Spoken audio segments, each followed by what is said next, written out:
नमस्कार, आपली न्यूजमध्ये तुमचं सर्वांचं सहर्ष स्वागत आहे आणि आपण बघत आहात आपली न्यूज। आज आपण आलो आहोत पालघर येथील जिल्हा परिषद कार्यालयामध्ये। विषय असा आहे की ग्रामपंचायत नागझरी येथील आदरणीय ज्या सरपंच मॅडम आहेत कविता मॅडम, त्या आज या ठिकाणी आपल्यासोबत आहेत। त्यांचं नक्की म्हणणं काय, त्यांचं नक्की काय तक्रार आहेत, आज काय समस्या त्या या ठिकाणी घेऊन आलेल्या आहेत, आपण त्यांच्याशी बोलण्याचा प्रयत्न करूया। नमस्कार मॅडम, तुमचं आपली न्यूजमध्ये स्वागत आहे। मॅडम, तुम्ही इथे काय तुमची तक्रार आहे, काय घेऊन आलेले आहेत? माझी तक्रार अशी आहे की आमची ग्रामपंचायत पेसामध्ये येते आणि माझ्यावर जे खोटे खोटे आरोप लावलेले आहेत उपसरपंचाने, काय नाव त्यांचं? सुदेश कृष्ण पाटील। ओके, काय आरोप लावलेले आहेत? आरोप म्हणजे एवढे मॅडमने पैसे खाले, तेवढे पैसे खाले आणि दुसरे पण आरोप आहेत की मला 5 लाख रुपये द्यायला तयार होते आणि सांगायचे की मॅडम तुम्ही सुट्टीचा अर्ज टाका। परत वॅगनोर गाडी पण घेऊन द्यायला निघाले, तेव्हा पण सांगायचे मॅडम तुम्ही सुट्टीचा अर्ज टाका, सुट्टीचा अर्ज टाका। ह्याला काय मी बली पडले नाही। मग तुम्ही त्या संदर्भात जर हे सर्व सत्य आहे तर रिसर तक्रार वगैरे केलेली आहे का? हो, त्या संदर्भात रीतसर मी तक्रार केलेली आहे। त्याच्यावर शासनाने काय दखल वगैरे घेतली नाही आजपर्यंत। ओके, मग आता तुम्ही या ठिकाणी येऊन सरांना भेटल्यानंतर सरांची तुमची भेट झाली, काय झालं बोलणं? नाही, सरांची भेट वगैरे झाली नाही।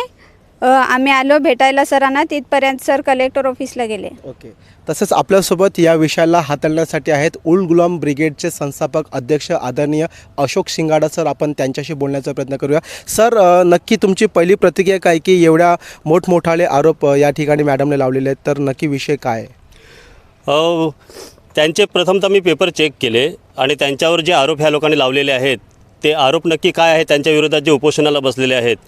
मग त्यांच्याकडे पेपर चेक करताना अनेक मी कोरे चेक पाहिले।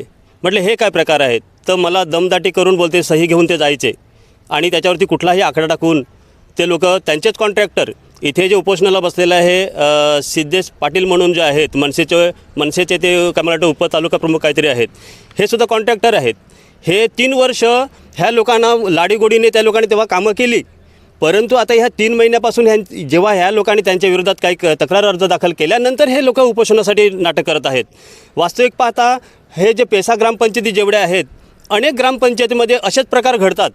तुम्ही मागे पाहिलं असाल की मी बोईसरचा एक प्रश्न उपस्थित केला होता की तिथेसुद्धा सरपंचाला सक्तीच्या रजेवर पाठवले ह्या लोकांनी आणि जे काही कामं आहेत उपसरपंच करत होता आणि त्याच्या बाबतीत आम्ही आवाज उठवला। आणि पेसा ही राखीव सीट आहे। पेसा हे आम्हाला आदिवासी लोकांना अनुसूचित क्षेत्रामध्ये दिलेलं आम्हाला दिलेला तो अधिकार आहे आणि हा अधिकार काढण्याचं ह्यांचं जे षडयंत्र असते सेम तोच फॉर्म्युला इथे वापरण्याचा ह्या लोकांनी प्रयत्न केला।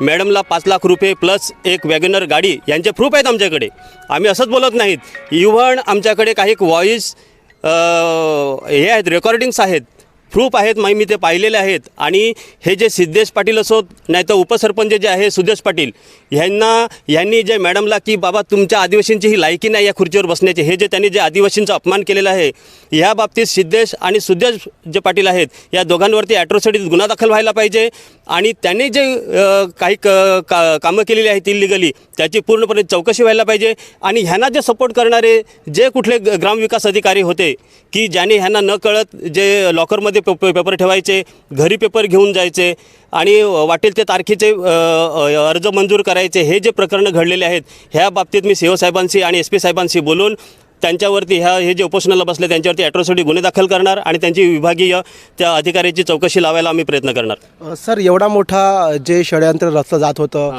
ते फक्त आणि फक्त सरपंच पदासाठी होतं की अन्य काही कारणं आहेत? नाही, हे सरपंच पदासाठी अनेक ठिकाणी तुम्ही पाहू शकता। एक वेंगणीचं बघा, आता सरपंचाला डिस्क्वालिफाईड केलं आहे। आता मला सांगा तिथे कोण काम करणार? उपसरपंच करणार आणि तो बिगर आदिवासी असणार। असे अनेक मागे गुंजल्याला सुद्धा एक मॅडम होते यांच्यासारख्याच, त्यांना डिस्क्वालिफाईड केलं, उपसरपंचांनी 2.5 ते 3 वर्ष काम केलं। म्हणजे आदिवासी भागामध्ये काम करून द्यायचं नाही, हे फार मोठं षडयंत्र आहे। आदिवासी समाजावर झालेला हा अन्याय आहे आणि ह्यासाठी हे मुख्य कार्यकारी अधिकारी कलेक्टर मॅडम ह्यांनी याच्यामध्ये गंभीरपणे लक्ष द्यावं, नाहीतर याच्यासाठी आदिवासी समाज हा मोठ्या प्रमाणामध्ये उलगुलन करायला तयार आहे। सर, ज्यावेळेस हे आरोप झाले त्यावेळेनंतर आपण या ठिकाणी मुख्य कार्यकारी अधिकारी सरांना किंवा या इथल्या जिल्हाधिकारी मॅडमला काही पत्रव्यवहार केला होता का? आणि केला जर असेल तर त्यांच्याकडून सकारात्मक काही चर्चेसाठी तुम्हाला बोलवण्यात आलं होतं का? नाही, पण यांचे अर्ज जेव्हा मी पाहिले, यांनी जून महिन्यामध्ये 2 तारखेला अर्ज केलेले आहेत, 20 जूनला पण अर्ज केलेले आहेत, 25ला 2025ला, म्हणजे जवळजवळ 4-5 महिने होऊन गेलेले आहेत आणि तरीही शासनाने या आमच्या आदिवासी मॅडमची दखल घेतलेली नाही. आणि ह्याचे उत्तर त्यांना द्यावं लागणार. एवढंच नव्हे तर ह्यांनी पोलीस स्टेशनला सुद्धा अर्ज केलेले आहेत की मला आदिवासी म्हणून ह्या लोकांनी नेहमी हिनवणी केली जाते, अपमानकारक शब्द वापरले जातात, यांच्यावरती गुन्हे दाखल करावे, परंतु शासनाने किंवा पोलीस डिपार्टमेंटने त्यांच्यावरती गुन्हे दाखल केले नाहीत. परंतु आज उलगुलान ब्रिगेड या कविता भुरकुड ताईंच्या सोबत आहे आणि यांच्यावरती ॲट्रॉसिटी अंतर्गत गुन्हे दाखल करायला लावणार म्हणजे लावणारच. उलगुलान ह्या बाबतीत खंबीरपणे यांच्या पाठीशी. तसेच आपण बघू शकतात की या ठिकाणी उपोषणकर्ते आदरणीय सिद्धेश पाटील सर आपल्यासोबत आहात. सर, काय म्हणाल, ग्रामपंचायत नागझरी येथील सरपंच मॅडम जे आहेत ज्यांच्या विरुद्ध तुम्ही या ठिकाणी उपोषणाला बसलेले आहेत ते म्हणजेच कविता भुरकुड, तर त्यांच्याबद्दल काय म्हणाल सर? तुम्ही का उपोषण करण्याची वेळ आलेली आहे? विषय काय? ग्रामपंचायतमध्ये झालेला पैशाची अफरातफर त्याच्याविरुद्ध आम्ही इथे उपोषणाला बसलेले आहेत आणि त्याप्रमाणे दप्तराचे मध्ये पण खूप सारी मोठी अनियमितता आहे आणि त्यासाठी आम्ही इथे उपोषणाला बसलेले आहेत. सर, त्यांना काही प्रश्न केले असता ते म्हणतात की माझं जे पेसा कायदा अंतर्गत जी काही ग्रामपंचायत आहे, ग्रामपंचायत नागझरी, तर सरपंच पद रिक्त करा. तसेच जे उपसरपंच आहेत आदरणीय सुदेश पाटील सर, त्यांना सरपंच पद हवं आहे म्हणून हा संपूर्ण स्टंट चालू असं त्यांचं म्हणणं आहे. काय म्हणाल त्याबद्दल? तशा प्रकारे निवेदन असेल तर निवेदन वाचा. निवेदनामध्ये तशा प्रकारचं काय निवेदन, त्यांच्या भ्रष्टाचारावरती आम्ही निवेदन केलेलं आहे. आता सर्वस्वी निर्णय आहे CO साहेबांचा आहे, BDO साहेबांचा आहे, त्यांच्यावरती त्यांनी कारवाई करावी. आणि रिक्त जर झालं तर निवडणुका लागतील किंवा काय होतील तर प्रक्रियेतून जातील ना ते. असं सरपंच ह्याच्या उपसरपंच काय सरपंच पदासाठी ह्या सगळ्या गोष्टी करत नाही. गावातील झालेला भ्रष्टाचार कमीत कमी 25 ते 30 लाखाच्या वर भ्रष्टाचार झालेला आहे आणि ह्या भ्रष्टाचाराबद्दल आवाज उठवणं म्हणजे असं नाही होत. त्यांनी हाही आरोप केलेला आहे की ज्या पद्धतीने तुम्ही म्हटल्याप्रमाणे की 40 ते 44 लाखाचा जो भ्रष्टाचार झालेला आहे, परंतु काही धनादेश असे सुद्धा आहेत ज्या ठिकाणी ग्रामसेवकांची सही केलेली आहे आणि ते असे कोरे चेक देण्यात आले होते. तर त्यांचा ठाम निर्णय आहे, म्हणजे असं म्हणणं आहे की हे कोरे चेक काढून हा प्रकारने एक प्रकारचं फसवणूक केलेली आहे. त्याबद्दल सर काय म्हणाल? आता धनादेश आणि ह्या सगळ्या गोष्टी सरपंच आणि सरपंच आणि ग्रामसेवक ह्यांच्या अधिकारातले विषय आहेत ते. त्याच्याबद्दल उपसरपंच आणि आमचं त्याच्यामध्ये काय हे नाही. ते काय आहे ते त्यांचं त्या दप्तरी बघतील. आणि मला वाटतं की सरपंच जो चेक आहे हा चेक घेऊन कशा काय मॅडम फिरतात? त्या दप्तरात पाहिजेत ना. ते दप्तरातून बाहेर कशा घेऊन फिरतात? म्हणजे याचा अर्थ दप्तर घरी घेऊन फिरतात काय? हे खिशातच घेऊन फिरतात दप्तर सर्व? असा आता प्रश्न सर्वसामान्य जनतेला तुमच्या माध्यमातून पडला आता मला. सर, एक हाही प्रश्न होता की ज्या पद्धतीने त्यांच्याकडे काही सुदेश सरांचे पुरावे आहेत की तुम्ही पद रिक्त करा, तुम्हाला आम्ही काही या ठिकाणी महागड्या गाड्या घेऊन देऊ, तसेच काही खंडणी देऊ, असा त्यांचा आरोप आहे सर. पुरावे असतील त्यांनी सादर करावे. तोंडी बोलून काय फायदा नाही. पुरावे त्यांनी सादर करावे. आता सर, तुमची मागणी काय या उपोषणच्याद्वारे?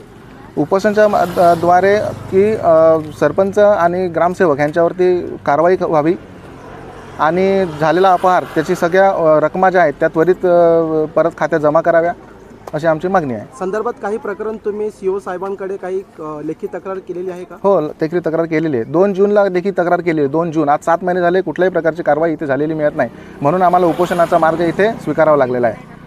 त्या पद्धतीने ज्या वेळेस तुम्ही लेखी तक्रार केली होती, परंतु आत्ता उपोषण करत आहेत, आज रोजी तुम्ही सुरू केलेलं आहे, तरीसुद्धा काही प्रशासनाच्या वतीने तुम्हाला काही मध्यस्थी किंवा चर्चेसाठी बोलवलेलं आहे का?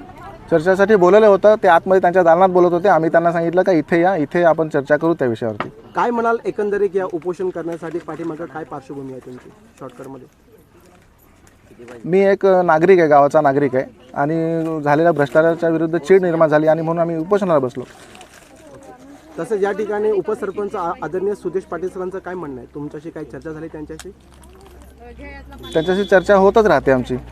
एक लोकप्रतिनिधीची तक्रार 7 महिने उलटून सुद्धा कुठली कारवाई होत नसेल तर हे कितपत योग्य आहे? सांगाल की या ठिकाणी काही पैशाचा गैरवापर आपल्या ग्रामपंचायत कार्यालयामधून काही धनादेश काढलं गेलं जे कोणताही विश्वासात न घेता, त्याबद्दल तुमचं जो तुम्ही आरोप करता त्याबद्दल तुम्ही काय माहिती देणार?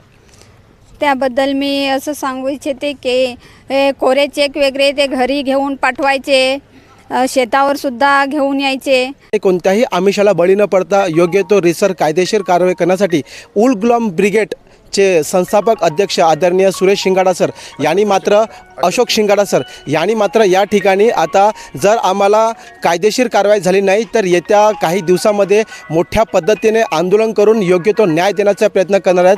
कॅमेरामॅन सुनील शिराळसह सिद्धेश जाधव, आपली न्यूज, पालघर.